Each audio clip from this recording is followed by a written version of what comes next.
नमस्कार मित्रों, आज का वीडियो एक भयंकर त्रासदी के ऊपर। मैं उत्तराखंड से हूँ, मेरी जन्मभूमि उत्तराखंड है। उत्तराखंड जिसे हम देवभूमि भी कहते हैं, क्योंकि हमारी आध्यात्मिक चेतना का ध्वजवाहक है। एक संस्कृति जिसमें मनुष्य प्रकृति के आगे याचक है। प्राकृतिक सौंदर्य से जो है वो भरा हुआ है जगह जगह, और हमने अपनी जो संस्कृति का मूल जो पाठ है वो भुला दिया। याचक बनने की जगह प्रकृति पर अत्याचार करने शुरू किए। ये सब उसी का परिणाम है।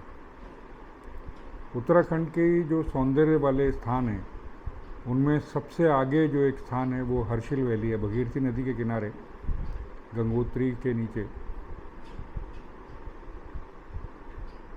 यहाँ से हर्षिल से कोई 7 किलोमीटर दूर धराली गांव में, अब तक आपने न्यूज़ में जो है वो सुन लिया होगा क्या क्या वहाँ हुआ, किस तरह वहाँ भयानक बाढ़ आई, पूरा धराली गांव जो है वो बहा ले गई, मलबे के नीचे दबा गई। अभी तक हमारा एडमिनिस्ट्रेशन ये नहीं बता पा रहा कि कितने लोगों ने अपनी जानें गंवाई हैं, कितने मिसिंग हैं। जो वहाँ से समाचार आ रहे हैं वो अभी भी अपुष्ट हैं। कितना नुकसान हुआ है जान का, कितना नुकसान जो है वो संपत्ति का हुआ है, वो अभी तक उसके बारे में क्लियर नहीं है। मौसम ख़राब है जिसकी वजह से रास्ते टूटे पड़े हैं। जो राहत सामग्री है और राहत के जो कार्यदल हैं वो भी अभी तक जो हैं वहाँ नहीं पहुँच पा रहे हैं। सेना की एक टुकड़ी जो हर्षिल के पास थी उसका कैंप भी जो है उसमें उसकी चपेट में आ गया, और कुछ सेना के जवान भी मिसिंग हैं। ये सब समाचारों में आ रहा है। लेकिन हम अगर देखें तो इसका कारण क्या है? दुख है इस त्रासदी का, हर भारतवासी जो है वो दुखी है, लेकिन साथ भी कारण भी जानना चाहता है। क्या कारण है?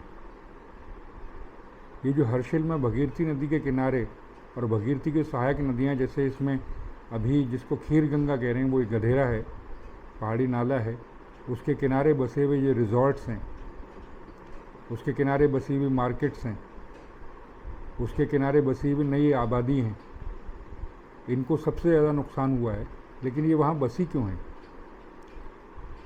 2013 जून में हमने इससे भी बड़ी त्रासदी झेली थी केदारनाथ में। हज़ारों लोगों की जानें उसमें गईं, हज़ारों घर उसमें बह गए, संपत्ति को भयंकर नुकसान हुआ। तब ये पाया गया कि जो संपत्तियां नदी के पाट पर बनाई गई थी, जो घर बनाए गए थे, जो होटल बनाए गए थे, जो रिजॉर्ट्स बनाए गए थे, उनको ही सबसे ज़्यादा नुकसान हुआ। इस बार भी फिर ये दोबारा यही हुआ।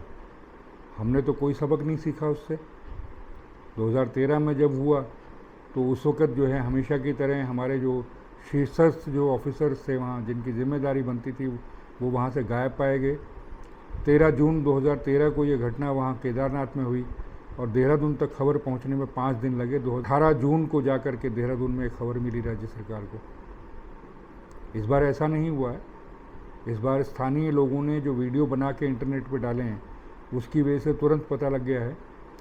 लेकिन अभी ये भी जांच का विषय है कि क्या धराली के पास जो सरकारी अफसर ड्यूटी पर थे, मुख्यालय में हैं या तहसील हेडक्वार्टर में हैं, क्या वहीं थे?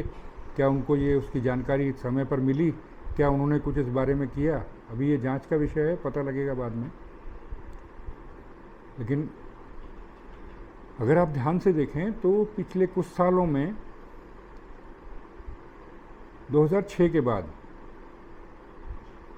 के बाद गढ़वाल में ख़ास तौर से ये बादल फटने की बहुत समस्याएं आ रही है। बहुत घटनाएं हर बार होती हैं।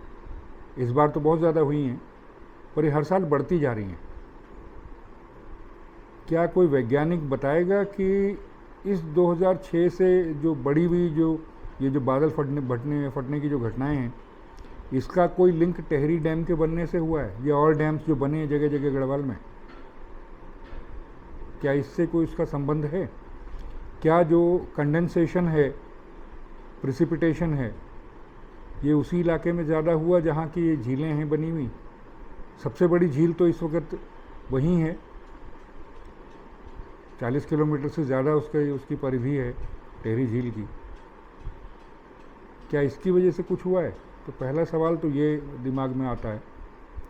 दूसरा ये है कि जब पहले से ही पता है कि चाहे वो मूल नदी हों, जो बड़ी नदियां हों जैसे गंगा है या आपका भगीरथी है, अलकनंदा है, इन नदियों की बात क्या करें, जो छोटी इनकी सहायक नदियां हैं, ऋषिगंगा, बाणगंगा वगैरह जो हैं, इनके किनारे भी एडमिनिस्ट्रेशन ने क्यों बनने दिए रिजॉर्ट्स,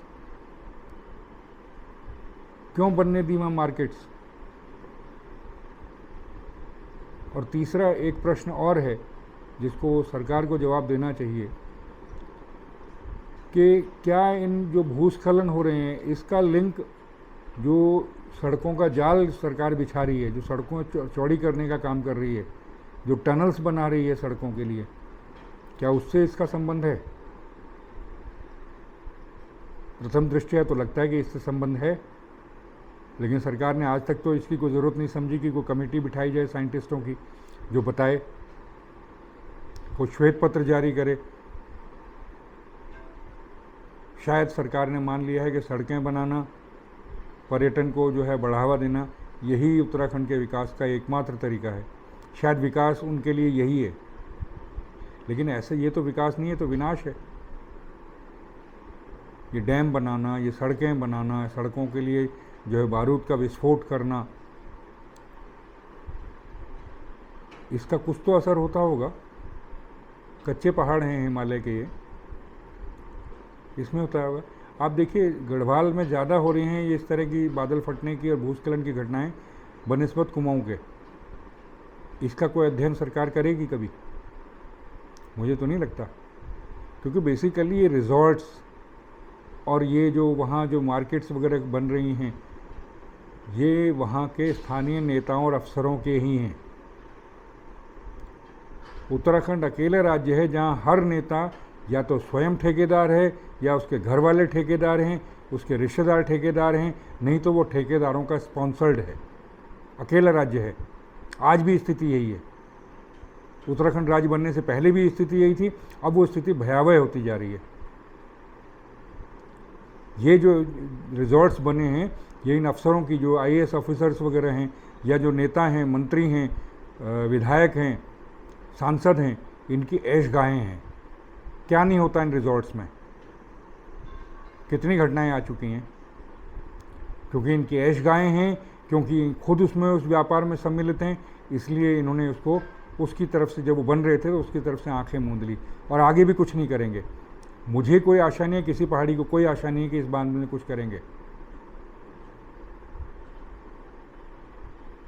बस ऐसे ही चलेगा।